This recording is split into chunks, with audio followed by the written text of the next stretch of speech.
So far, we've kept all of our work to a single node, and whilst we're just picking up the tools, that's fine. But in any real-world project, we're going to have to start organising our grade in the node tree to get an image to where we want it to be. On the upper right of the screen here, we've got the node tree. There are a few basic things to note down first.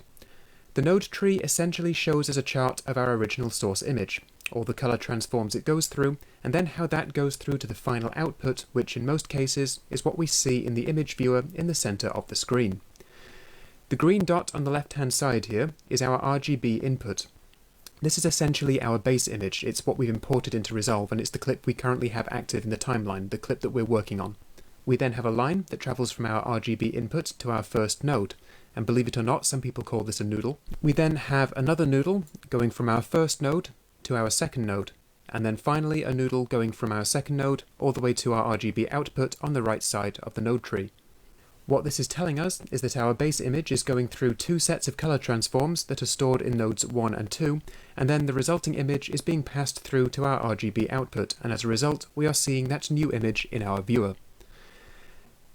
Now, the first node we have here is the most simple kind of node in Resolve, and it's the one we're going to be working with almost constantly. It's called a serial node. A serial node contains a series of colour transforms or adjustments, applies them to the image that it receives through its own RGB input, which is the green triangle on the left-hand side, and then passes it out through its own RGB output, which is the green box on the right-hand side, either to another node or all the way through to the RGB output on the far right of the node tree. As long as serial nodes simply progress from left to right, they act in much the same way as adjustment layers on Photoshop stacked on top of each other. Each subsequent version of our image, resulting from the adjustments performed by each node, is then subject to a new set of adjustments. This process continues until the image is passed through to our main RGB output and we see the resulting image in the viewer in the centre of our screen. Putting this into practice, we have two serial nodes here. The first is our primary contrast and saturation,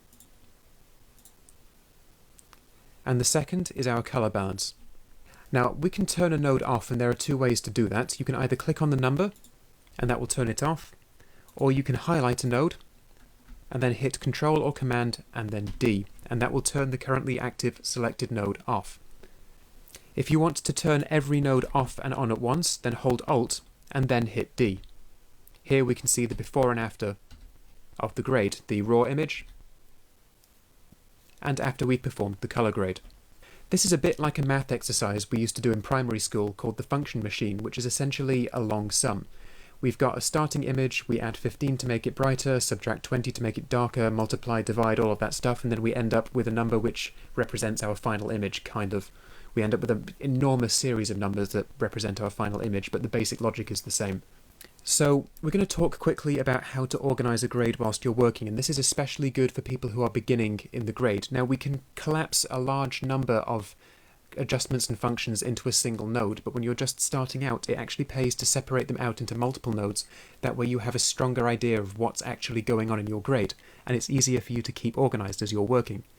So what I recommend you do is that you divide your nodes up and you organise by goals. So when I say that, I mean to say that our first node here is our primary contrast and saturation. It doesn't do anything with colour balance. So that's our goal. My goal for this first node would be to set my shadows, set my highlights, and set my saturation. We're not going to put anything else in here. We're not going to put any fancy selections or any other secondary curves or anything we haven't covered yet. We're not going to put anything else in here. This node has now served its purpose. We're going to create a new node. Now we can create a new serial node two ways. We can right click in an empty part of the node tree, mouse over add node, and then hit corrector. That'll add a new serial node. That then needs to be added into the current node tree. And to do that, you can drag and drop it on top of the noodle, and it will then insert itself in there. If you want to get rid of a node, highlight the node in the node tree, click it once, and an orange border denotes the currently active node. Then just hit the delete key, and it will go. The easier and quicker way, and more practical way to add a serial node, especially to a linear grade, is simply to hold Alt and hit S for serial. That will automatically add another serial node, and then also add it into the node tree that you're building. You don't have to drag and drop or disconnect a noodle and then drag a new one. If you want to disconnect a noodle, click the right half, the blue part, and then it will disappear. If you want to draw a connection, you click at the starting point, left click, and then you drag and then you let go on the finishing point on the connection you want to make, and then you've made a connection that way. So, back to the original point. We had two main goals in this primary grade. We wanted to set our contrast and saturation, and then we wanted to set our color balance. So what we do is we do our primary grade, our primary contrast grade, and then when we've done that, we hold Alt and hit S to make a new node, and then in this node, we then do our color balance. So we use the primary wheels to level out the shadows, make them more neutral, level out the sky a little bit, add a bit more warmth to our mids, bring out his skin. We want to be careful, we don't want it to go a weird purple, we don't want the water to look muddy, we don't want the sky to go a rusty colour, so we just need to exercise some restraint here.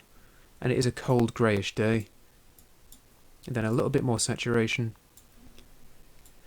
Now, if our client comes back and says, well actually I quite like it blue, I don't want you to make it neutrally balanced, rather than go back into our first node and have to manually reset our wheels, all we have to do is click our color balance node, click on the number. You don't have to click on a node and then click the number to deactivate it. You can just click the number directly and it will turn off. Now, as you can see, this is a much more logical and organized way to work. It allows you to maintain tight control of aspects of your grade at all times. It doesn't mean that you have to go back into a node that has, I don't know, 4 or 5 tools working at once and manually drag things back into position, which is a very unreliable way to reset a grade.